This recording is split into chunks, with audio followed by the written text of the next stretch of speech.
Hobby Quick Hits. Delivering that breaking hobby news directly to your earlobes. You want to know those hot drops from the card shop? We've got you covered. With your host, John Newman.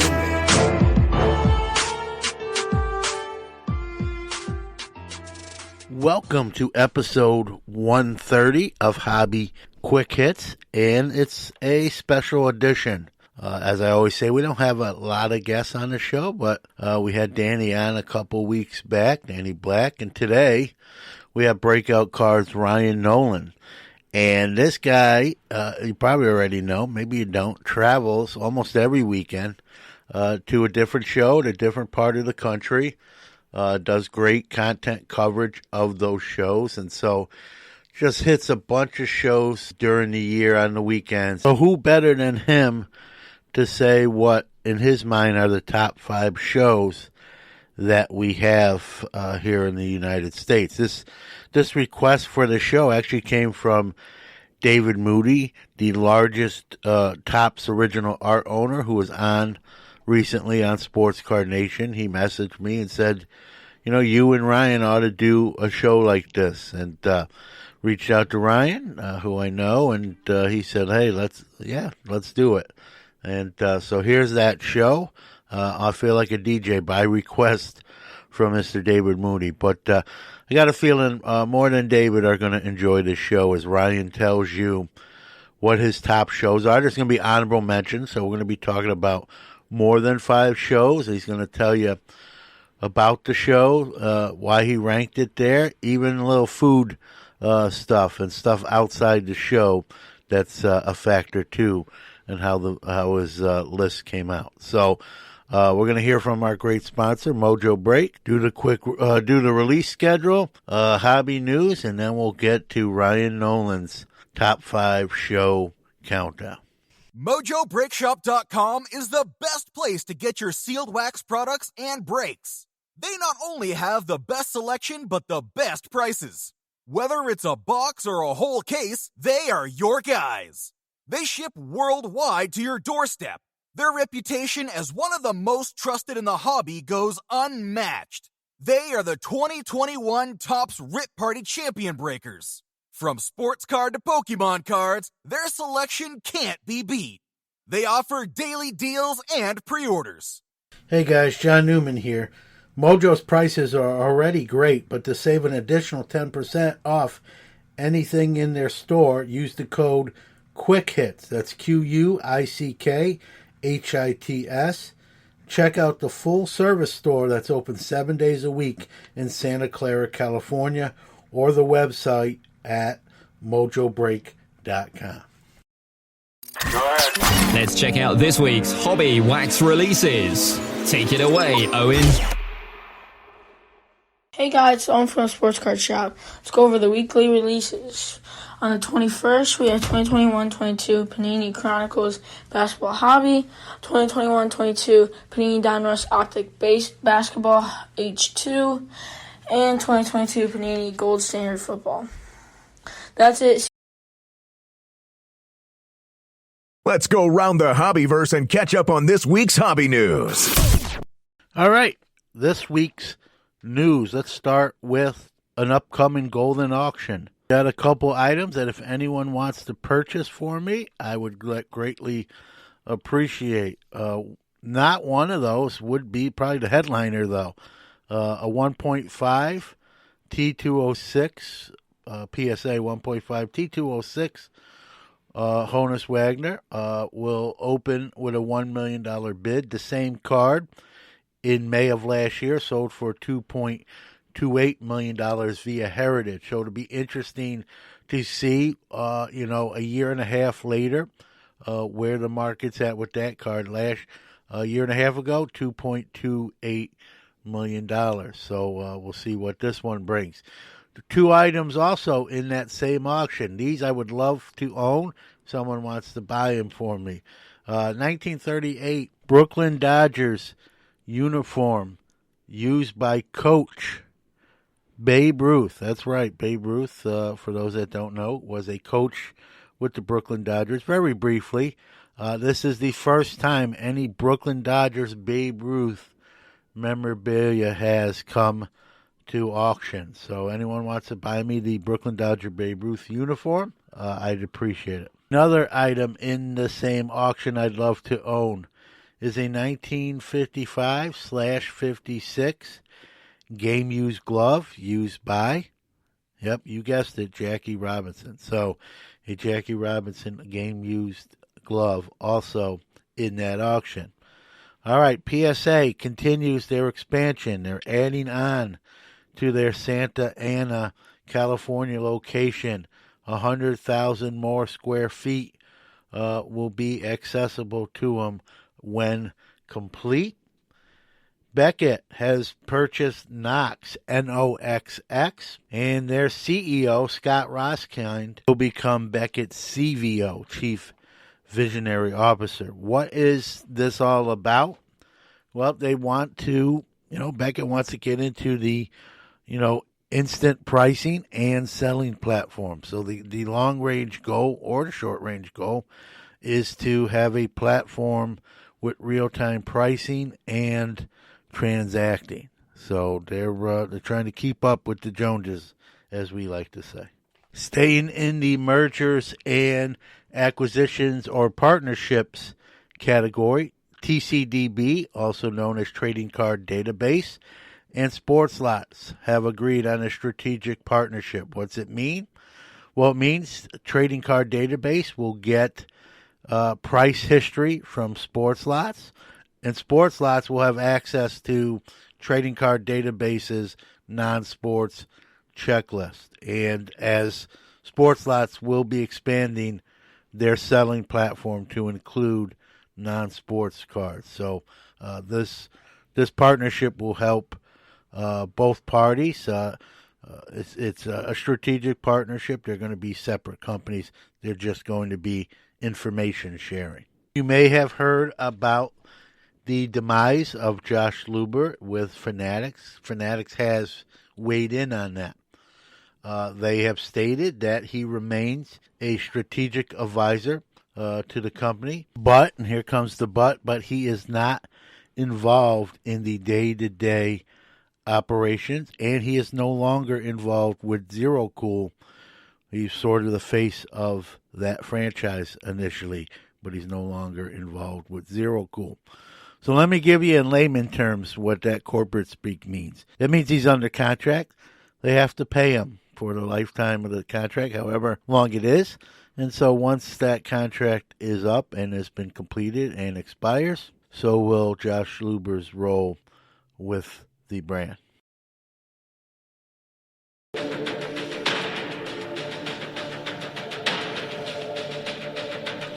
now, our feature presentation.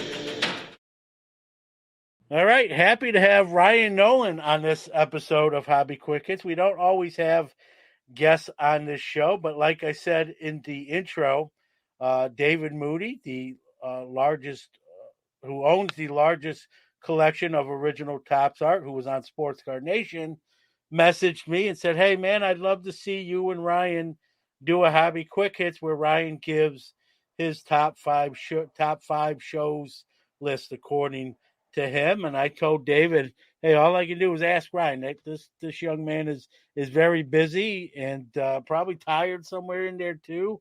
I can't promise you anything, but I'll try." And Ryan was gracious enough to say, "Hey, let's do it." And so here we are. Before we get into your list, Ryan, obviously, I don't want to just go right into it. How many shows have calendar year 2022? How many different shows, have you been to this year? I'll be honest, I lost track. I mean, I probably should count. I'm going to be over 50 shows again this year. I wouldn't say they're all unique because sometimes I'll hit multiple Florida shows in a weekend. So it's like if there's a show Saturday, sometimes I'll hit two shows on a Saturday or just one show. It depends on like the size of the shows and how far away they are. Fortunately, right now there's such an influx of shows that at least in the Florida scene, like a few weekends ago, there was 9 shows within Florida. Like we're becoming too oversaturated, and dealers are starting to spread out, which is kind of a shame because instead of having like one show on a weekend where there's like 100 or 200 tables. Now you have so many pockets of like 20 or 30 table shows because everyone wants to promote a show. So that's why kind of the numbers are kind of inflated at sometimes, where it's like I have to travel everywhere, but it's just kind of how the show scene is down here in Florida. I've got to ask you. I mean, I don't know if anyone out there is doing more shows than you. I put that number very low, if at all. We've seen shows explode. You just talked about it right there, like everything else in the hobby, right? Everyone sort of a copycat industry hobby, if you will. We've seen the rise of shows, even here in Syracuse. We're starting to have even more here. I mean, do you think that's good or maybe bad even long term? I mean, it's good right now, but do you think that there's a tipping point there?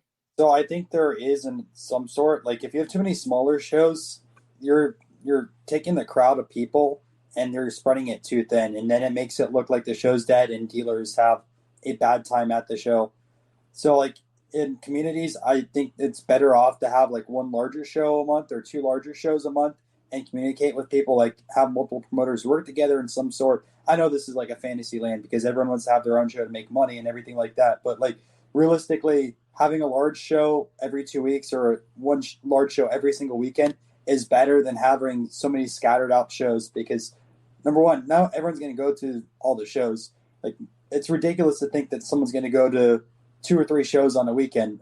The reason I'm able to do it is like I'm building out content for it, and plus like it's really fun for me. But you're talking about like families that have kids or just like normal people. They're like one show and I'm done for the weekend. So I think from that side of things, like it just makes sense to have one large show. But also like nationally now, we're starting to see like a few weekends ago, there's like 4 or 5 shows that was going on. There were like over 150 or 200 tables all across the country.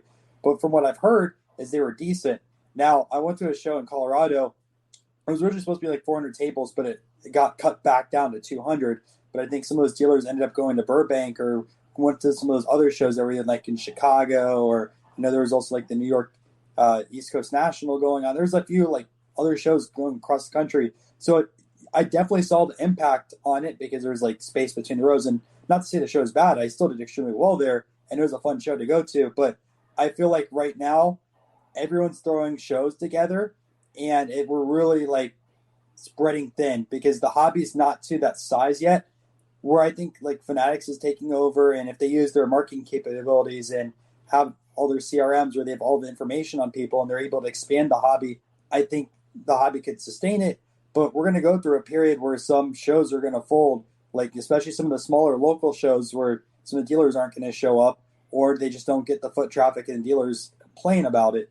Nationally, I think there needs to be a little bit of better job between like the large show promoters talking about like when their shows are, because like I was mentioning that one weekend there was 5, but then there's other weekends where there's no large national shows. Like it would make sense like, hey, maybe only have 1 or 2 large shows that weekend and then spread it throughout the month rather than all focusing on one specific weekend, which kind of makes it tough. And then like as creating content, I'm not going to go to all 5 large shows, but if they spread them throughout the month, maybe I can go to 3 shows, 2 or 3 shows instead. But having all 5 the same weekend, it's really tough. Like one time I went to the Dallas card show and also Culture Collision the same weekend, and then go back to work on Monday, and I'm super exhausted from that, right?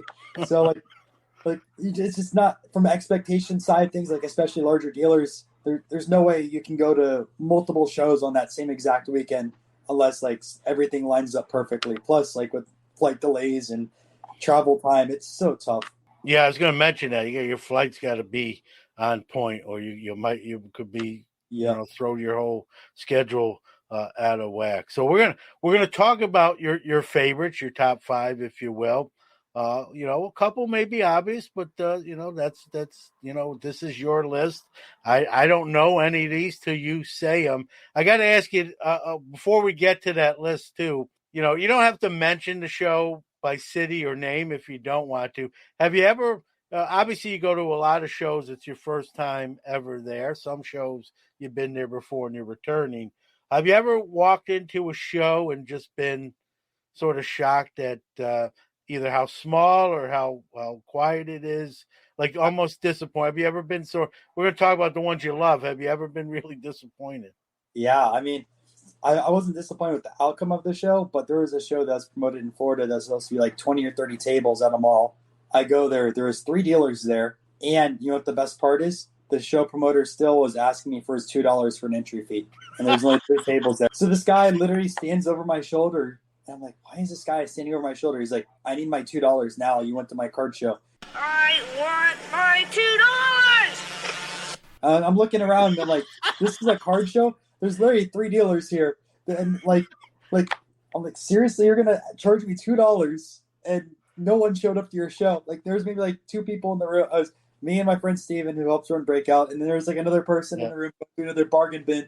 And that's the card show. And the guy was still pestering over $2. I'm like, seriously, man? I want my $2. It's like Better Off Dead. I don't know. You're kind of young. I don't know if you remember that movie. I want my $2. No, and then there's. I mean, I'm not. It's not the worst thing. There was another show I went to that was like 10 tables, and like it was promoted to be 50 tables, and even on the banner outside the show it says 50 table card show, and there's literally like 10 dealers if that maximum within the show, and it's like, man, I drove 2 hours, or not, I wouldn't say 2 hours for that one, but like I drove over an hour for a show that was promoted as 50 tables, and I go inside and there's only 10. It's pretty upsetting, and I know a lot of people don't say this, but like a lot of the shows will always like inflate their dealer numbers. Not all of them do, but like a lot of them will, just to get people in the door. Yeah, no doubt. So I'm piggybacking off that. It's probably one of those 2 shows or both. What's the shortest amount of time you've ever spent at a show, barring an emergency, like God forbid? Probably like that 110 table show. I think I was in and out in like an hour and a half, and like if I wasn't doing content, I probably would have been in and out in like 10 or 20 minutes.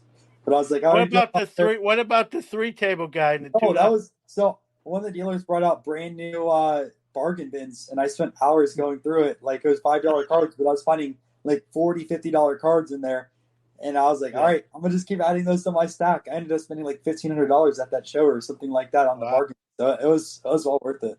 That's funny. I ask you this every time I talk to you. It's almost like par for the course now. Like, where do you get your energy, man? Like, I know you're young, but I mean, I don't care how old you are, man. This is a grind. Yeah, I mean, I'm out of shape right now, but I used to be an ultra runner, so this is nothing compared to stuff. Like, I ran 62 miles around UCF for 100K when I graduated during COVID because I was like, I'm not going to have a graduation ceremony. So I did that. And then I've ran a 50 miler in the Everglades in like almost during the summer. Like it was like 95 out. Like there's very little shade. Like I used to be a big ultra runner before I kind of transitioned into more sports cards. And I'm fat right now. I need to get back into shape. But like once you're on those type of races and like it's very, very mentally straining and physically straining, then you're like, this is a piece of cake. So, it's 52 weeks a year. You do these obviously on the weekends. You have a regular job that you work during the week, which is just a testament to your stamina and commitment level. Out of those 52 weekends, if you will, I know every count here might be a little off here and there. How many weekends do you not attend the show? It's probably easy to ask you how many you don't rather than probably less than like 5 each year. Like this weekend is one of those rare weekends where I'm off, and the only reason why is like I'm going for a family wedding, and I still was looking for a card show around there because I had all the morning. But you know what? There's no card shows in Pittsburgh. I was so surprised. There's like 5 or 6 shows going on in the Philly area, and I'm looking over Pennsylvania. There's no shows in Pittsburgh. So you know what I'm talking about? Like there's 9 shows in Florida. If you want to have an open opportunity, go to Pittsburgh and start a card show. Yeah, that's my second hometown. I'm usually in Pittsburgh 2 or 3 times a year. Believe it or not for cars, but I'm a huge Steelers fan. So I what's that? Impromptu card show this weekend? Yeah, I listen. If they did a card show when the Steelers were playing, I tried to do both, but that's a huge Steeler town, so everything else shuts down. But you agree, though? Like, I mean, I know there's one large show in Pittsburgh, but I'm not too sure of a local show that's taking place in Pittsburgh. I could be completely wrong, but like, at least I'm researching this weekend. There was no show there, which I was surprised. Yeah, I don't know. I think I think Pittsburgh's at home. That might have something to do with it. But all right, let's get just amazing stuff, man. What you're doing, and not only going to these shows, but the content you create from them and how it's presented. Let's start with we'll go from 5 to 1. Name the show that made that slot, and maybe why and anything. I know we've talked before. There's even the city has something to do with the show too, right? Restaurants, the stuff you can do even outside the show itself. I don't know if that's a factor when you put your list together or not, but if you want to throw those things in, by all means.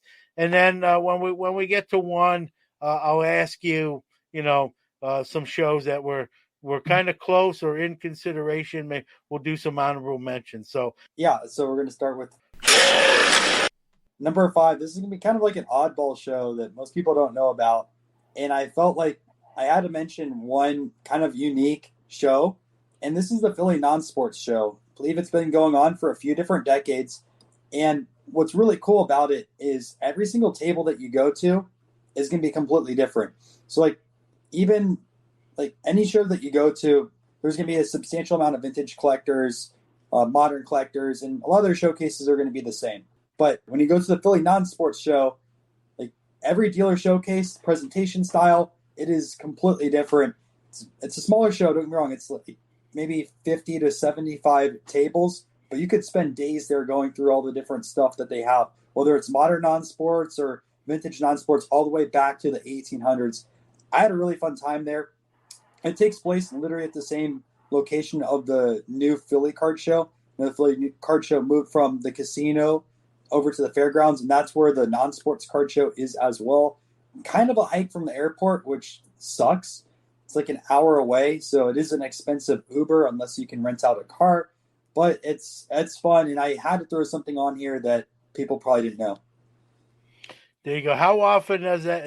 Is it a monthly show? What's the ratio? No, it's I believe it's twice a year. So they have one coming up in October, which I'm like 50-50 if I want to go again in October, just because I have so many shows that are booked out of state and don't want to literally travel every single weekend.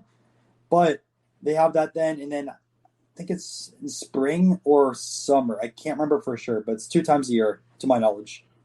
All right, so the Philly Non-Sports Show, and that's what I love about you, Ryan. You bring a little bit of the unexpected, and you give props to even a show like that does things a little bit outside the box, if you will. All right, number 4 pick. And there's a few different shows that I was thinking about at number 4. I was kind of looking on the history side of things. I don't remember on top of my head what the longest running show is. It's either one of these two. One of these shows is going to be moved to honorable mention. The other one's going to get in the 4th spot. So don't know on top of my head what's the older show. But it's either Strongsville or the Cranston Card Show. And the reason is for the legacy side of things, for being some of the first shows and still being around today. Sure, they're not going to be in their first original form. However, the fact that they're still running 45 or 50 years in the future, it's kind of amazing to think about, all the different collectors that have gone through that show and all the different inventory. Now, what I will say is the Strongsville Card Show used to be vintage only. You weren't able to bring out any modern cards. So I don't remember their cutoff year. I think it was 93 from I overheard dealers. The only exception they said was the SP Jeter, just because it sells a lot. But besides that, no 93 cards. Everything had to be earlier than that. You could put it all on your display case, and it stayed like that in its true form. Now they allow for some modern cards, but even the modern cards are less than 10%. So it's really a very heavy vintage-focused show. Cranston has a large history as well, and I'd say it's about 75% vintage, but a lot of different oddball stuff there with the dealers. And I really enjoyed both card shows and would recommend them as well to go and check them out. But I know they aren't the biggest shows. I think Cranston was 200 tables, and then Strongsville's probably about 100 tables. But again, like the Philly Non-Sports Show, since dealers bring so much inventory, you will spend a while going through everything. So I got to ask you, do you know what happens at the Strongsville show if a dealer tries to sneak into his case a 2001 Ichiro or Pujols rookie? In the past, you weren't allowed to do it, but you can do it now. Okay. So they changed the rule. Yeah, but it's still heavy. It's still going to slant Yeah, heavy on the vintage still side. 90 to 95% vintage. So like that's what I collect. So I try Yeah. to focus more on vintage heavy card shows. If you have someone that does modern stuff, they're going to give you a completely different list. But that's what I like to specialize in. Yeah, I've never been to the Strongsville at this point, but I've heard a lot of great commentary from those who have went to that show. All Yeah, right, we're up to best card shows list. number 3 is the Philly Card Show. I think right now it still has its core vintage audience, but you're also starting to see a lot of the modern guys set up and take over a little bit area of it. There's also a trade night. I think Santiago Sports runs that one now over at Philly, and it's just like a great gathering ground in the Philadelphia area. Really enjoyed it. I mean, I picked up some propagandas, which are Cuban release cards. I always see oddball releases there as well, and just it's normally I think what 250 to 350 tables. If you like autographs, they have a bunch of autograph guests there, like big names in both Philly sports and also Hall of Famers. And I think they have it 3 times a year. I think also one of the promoters of the Philly show is on the board of the National now, but could be wrong. Yep, you're correct. And man, you're showing Philly some love. I think you're going to get the key No, to the city, Ryan. If well they. uh, Oh, okay. So my complaint about the Philly show though, and the Philly non-sports show is they're hour plus from the airport, so they're technically not in Philly. Like one of the things when traveling, it kind of sucks when you have those hour plus Ubers because first off, if your flight lands late, then you have to wait another hour to get there. It's all the anticipation, but also the Uber is expensive. You're looking at $60. So that's my negative things about those shows, but it's always fun to go to. And Philly yeah, cheesesteaks. they just took back their key. No, I'm just kidding. No, I said Philly cheesesteaks are good. I didn't say they're bad. Yeah. Well, I will say this, man. Philly, I mean, a lot of people rave about the Philly shows just like you did. A lot of content creation is coming out of there this year, new stuff, and just Philly's really kind of blowing up in a good way. So not And surprised to hear that. it's been around forever too. Like that's something Yeah, that I've really put in my list is because like there's a lot of shows that have gone up in the last 2 or 3 years that are large shows. Don't get me wrong, they could leave a legacy over the next 20 or 30 years. And I don't want to discredit them. That's why we have a lot of honorable mentions. But yeah. like I feel like to be kind of ranked towards the top of the list or even on this list in general, you kind of have to have that hobby history and that historical prevalence. Yeah, and it's nice to see you recognize that, and I think that says a lot about you and how your mind works. We're up to number 2. Number 2 is Dallas. I mean, everyone goes to Dallas all the time. It's the second largest show behind the National. And I honestly don't know how they do it because I think like 6 times a year is way too much for me, but they literally sell it out all the time. And it seems like everyone is always going to the Dallas card show. People creating vlogs, I wouldn't say every large dealer, but a substantial amount of large dealers are there. There's always deals to be found. People are trading till 1 a.m. or 2 a.m. in the morning every single night. Hotels sell out. I mean, it's a beast on itself. And I enjoy Dallas as a city. Like I'm a big barbecue fan and also like Tex-Mex, so like I'm always eating really well there. And they have honestly the best apple pie. There's a place called Emporium Pies. It's pretty close, or I wouldn't say pretty close by, but like 30 minutes away. I try to stop there for a good dessert, but like it's a fantastic area, and you also have all the hobby companies that are over there, so you do see that presence at the show. Yeah, no doubt. I've been to the Dallas. This is the first show that you've mentioned that I've actually attended myself, and I'll second what you said. And Kyle, it just seems every time I've went, it's gotten bigger and bigger. I'm sure the next time I go, it'll be even bigger again. It's shocking, honestly. Like Kyle and his team do a good job with it, and like what I will say too, which is like a major prop, is they've definitely invested in like security and everything else like that, which I Yep. feel is missing from a lot of shows. Like they got cameras set up, they've caught thieves there. Like they know how to run a show. We'll put it that way. Like they do a good job with it. Yeah, no doubt. And like you said, even the city itself, there's plenty of things to do depending on what time of year you're there and at the show, whether it be Cowboys or a Ranger game, and even the Frisco, the Double A team, I believe, of the Rangers is not too far. I went to a game myself last year. And if you're bored in Dallas, you're doing it wrong. And I'm going to make more work for you here, as you can hear if you're listening to Ryan. Not only does he know about the shows and the venues, he knows where to get some of the best food, whether it be apple pie or barbecue. So if you're going to a city for the first time and you need some advice, hit Ryan up. I know I just flooded your inbox even more, but You'd be surprised. I get flooded every day with people asking if cards are real or fake, and I try my best, but I'm already working well over 16 hours a day between my real job and then also what I do with sports cards. So I have very limited time.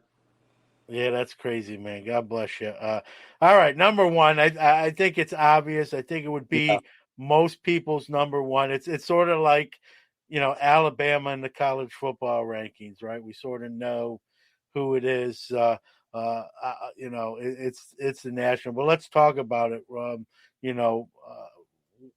you like and maybe what you like to even see, even though it's number one on your list. What could maybe you'd like to see in the future? Really, I think so. I'm kind of in two different boats with what the National is doing right now. One, like I kind of wish they just kept it in Chicago all the time. They usually have it with the same weekend as Lollapalooza. So, like what I've done is I'll go to the show the first few days and then enjoy Lollapalooza. I mean, it depends on like the lineup when people are like when the concerts are. Like this year, unfortunately, the Nationals in Atlantic City, and they had two of my favorite bands. They had Metallica and also Billy Strings playing on the same night.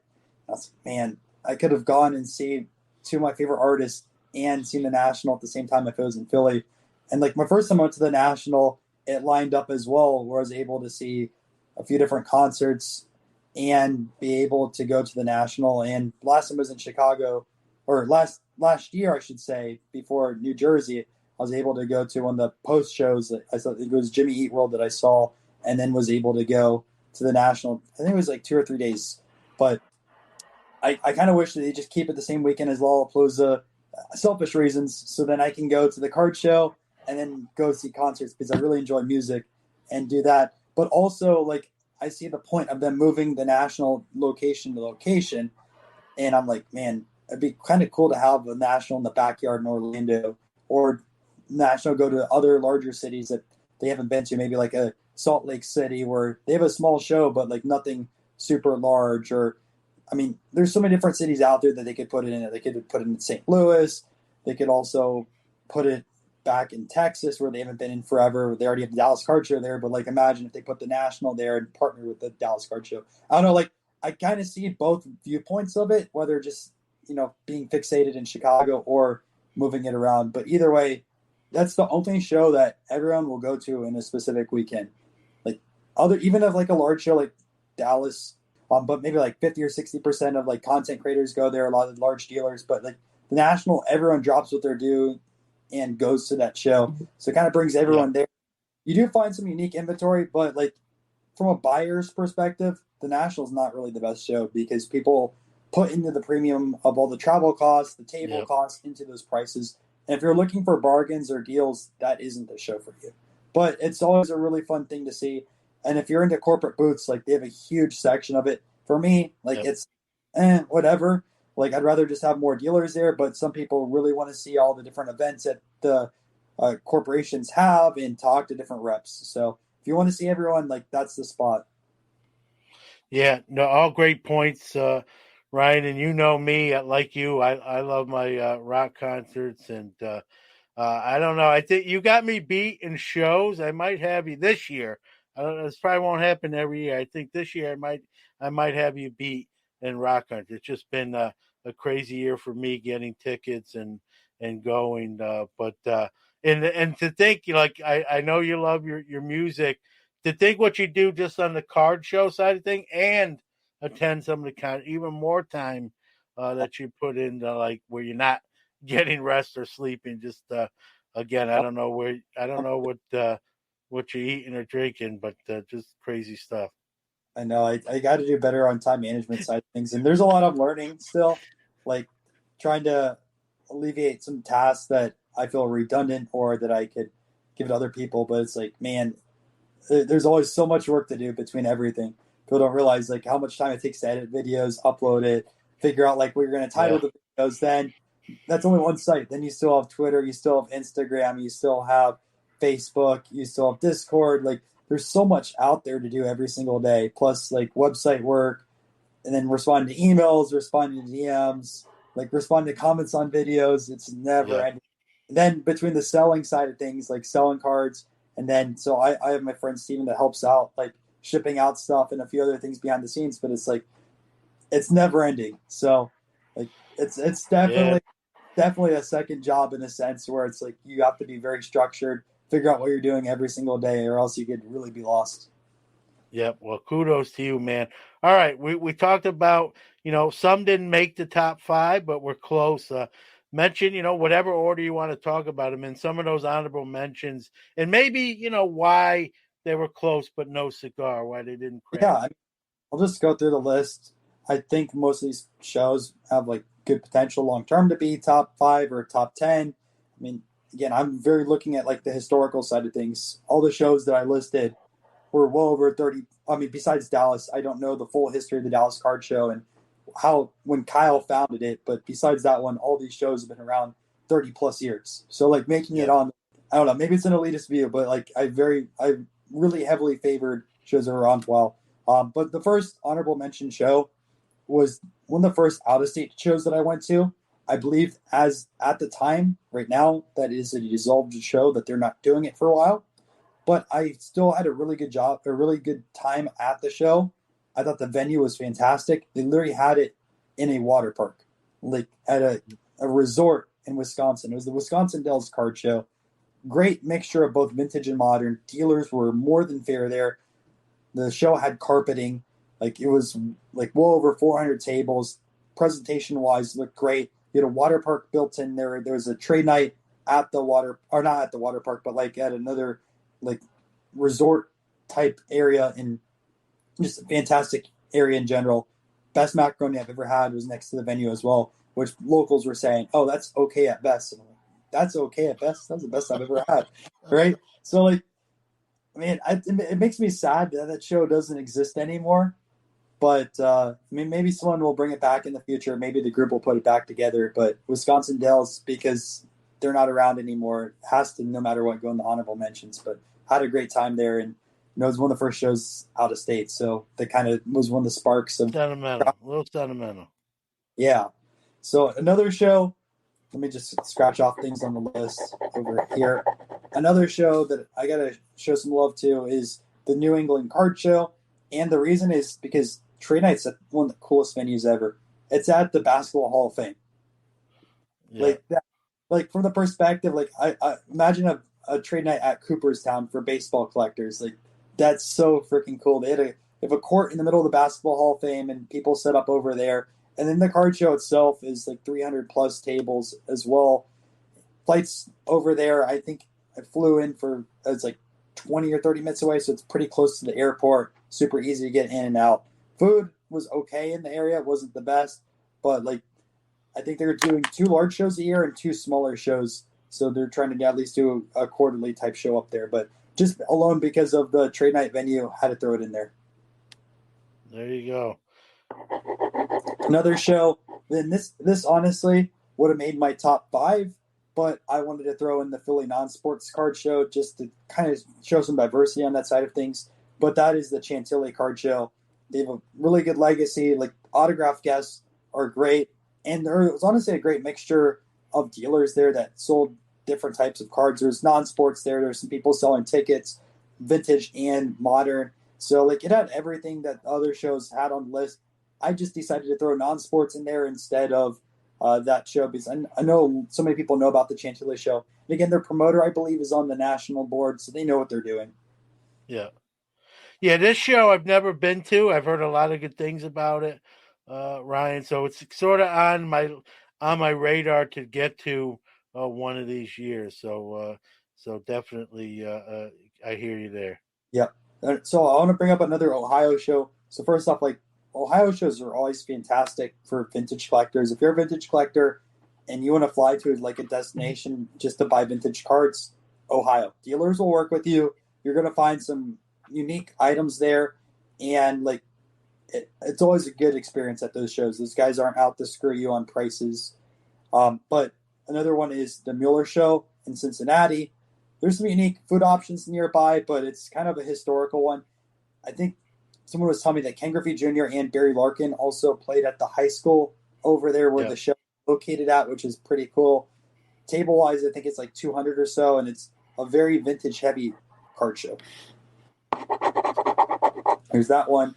And then one show I only spent, I'm not going to lie, I only spent like 2 or 3 hours there because I had to deal with a hurricane. But that's the New York Hofstra show. I didn't experience it fully, so I didn't want to put it towards the top.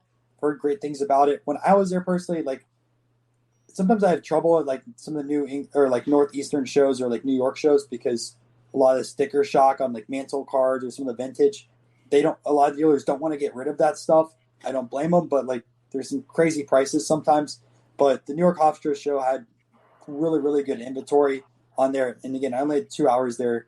Fortunately, when I flew up there was a hurricane hitting the area like first time in I don't know how many years, like seriously. And I didn't want to get stranded in New York, so I changed my flight. My flight took off 4 hours after I landed. So 30-minute Uber there, show, 30-minute Uber back, and then flew out. What are you talking about, Ryan? You don't like the Hofstra? I'm a New York City kid, so I had to do that terrible accent there. But any more? Does that cover it? No, honorable mention. There's so many other bigger shows, but like I think those are good honorable mentions. I was gonna say the Hofstra shows too. Fantastic autograph guests. I know the team that runs the show over there. They set up with a dealer that I do a lot of business with. So it's just the fact that sometimes like some of those shows, people don't want to get rid of their mantle cards. I want to buy the mantle cards, but I can't pay like 20% over comp. And I get being in New York City, you can get that over there. So it's not the most buy-friendly show, but like you can find some really cool inventory. Yeah. Are you getting to the point? Well, first off, thanks for doing this, man. It was up. Are you getting to the point now because you've been to so many of these shows? Are you getting to the point now where you think you're going to be maybe more selective in the future? Like, I've done that one. It's okay. It's not bad, but I'm going to take that week off. Are you at that point? Would you say? So I'm like 50-50 whether like I could do that or not. Obviously, like being selective is a good thing and also a bad thing. Bad thing because like at least for me, I can't produce content every week that way. I really want to, at least for my audience right now, while I have the opportunity to produce a card show vlog every Monday. So people go to my channel, they know they have it, and it can be continuous. Like I'll take off a few weeks every once in a while. Like I can't control weddings and do whatever life events happen. And like when I move into my house, I'll most likely not be able to do a card show that weekend. But beyond stuff like that, like I want to do the best ability I can to give someone a vlog. So that way, if they can go to a card show or they just want to see some cool cards and content, they have that opportunity to do so.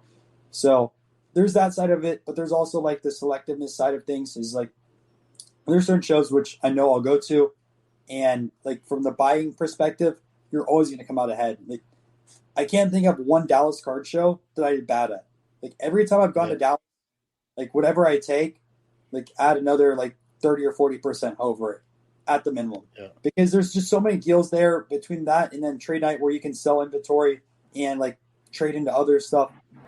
You will be profitable if you go to Dallas. And having it 6 times a year, it's like, okay, well, if I'm going to be profitable, it kind of makes sense to go to that show each and every single time. But at the same time, like there's other shows that are fun that aren't as profitable. And it also depends on flights. Like I want to go to like the Northwest shows. Like there's some shows in Washington and like Portland that I know people are putting on, but the problem is $500 flights or $700 flights, and then I like 1 or 2 connections to make it from Orlando, and like I really want to make it out there, but I can't drop $700 on a card show that I've never been there. But that doesn't even include hotel. That doesn't even include all the food and everything. So like once you add all the type of stuff up, like you're already looking over $1,200, $1,300 card or $1,300 before you even walk into a card show, and all the time as well, because you're talking about, I don't know, 10 plus hours of flights there, 10 plus hours flights back. So you're 20-hour investment plus $1,300 to go to a show in the Northwest. So it's kind of tough in that perspective of like trying to make it out to that type of things. Like I really want to. Like my goal is eventually to do all 50 states. I'm at 24 states right now, so almost halfway done with that goal. some of the issues that I'm running into is A, the cost on some of those shows, and then B is like some of these states only have like a 30 or 40 table show, and if you're gonna, again, same thing, $500, $600 to get there for a 30, 40 table show, and they're so unpredictable. Like some 30, 40 table shows you'll absolutely crush. Like if all it takes, what people don't realize is one dealer. If you find one dealer that wants to sell their stuff or work with you and anything like that, it could make a show. Like one of my best shows I ever went to was that 3-table card show. It was more profitable than, and I know like there's more to a show than just profits and losses and everything like that. But like to build a better PC, you have to be profitable at shows. But that show is profitable more than some like 200 or 300 table shows I've been to. So like there's always luck involved with things because one dealer, that's all it takes. Well, man, you're killing it. Some of these shows I'll never get to, so I have to live vicariously through your content itself. And again, I don't know where you're getting the energy and the wherewithal to do this. God bless you, man. That being said, thank you for giving us a little time for getting this information out there, and for hey people, maybe you can't do it as much as Ryan, but get to one of these shows he talked about one weekend. Ryan, I want to give you a moment. Give out all your website, social medias where people can check out all this show content in the first place. So my main YouTube channel is Breakout Cards. Like I said, you can pretty much expect a card show vlog every Monday, maybe 5 weeks off in the year, if that. Also, you can follow me on Twitter and Instagram. Pretty active on both of those platforms. I do have my website as well, breakoutsportscards.com, which I'm trying to get 2 to 3 articles up each week. Right now, we're a little bit behind on that, but we're trying to catch up on some of our backlog on that side of things. But I will always be producing as much content and informing people when I can on both card shows, fake sports cards, and oddball cards that you might not know about. Well, to me, you're number one in this space, and you're doing a great job. And I don't know again where you're getting your rest, but I'm not going to keep you any longer. So it won't be my fault. So, Ryan, thanks, man, as always. No problem. I got some more work to do tonight. All right, good. God bless you. See ya. All right, that's going to do it for this week's Hobby Quick Hits podcast. I want to thank Ryan Nolan for bringing his show expertise to the show. Man, like I said during the show, I don't know where that young man, I even know he's a young man, gets his energy. You heard how often he's traveling, how many weekends a year. He has a 9-to-5 job, so he works Monday through Friday. Sometimes he might take a Friday off, but man, that kid's busy, and that's awesome to see. He does a great job on his channel. You can check these shows out through him without being there. Tell you everything you need to know. So thanks for Ryan, who's very busy but had enough to make time for us and get this show done. I want to thank David Moody, who suggested the show to get done. Otherwise it probably wouldn't have happened, or at least so soon anyway. And so thanks to David. I hope everyone enjoyed it. And thank you out there who do download, listen, and enjoy these podcasts, because without you, we don't exist. So with that being said, we're going to keep it short and sweet, and we'll see you here Friday for another edition of Sports Card Nation, and we'll be back here Monday with another edition of Hobby Quick Hits. Take care, be well, we'll see you soon.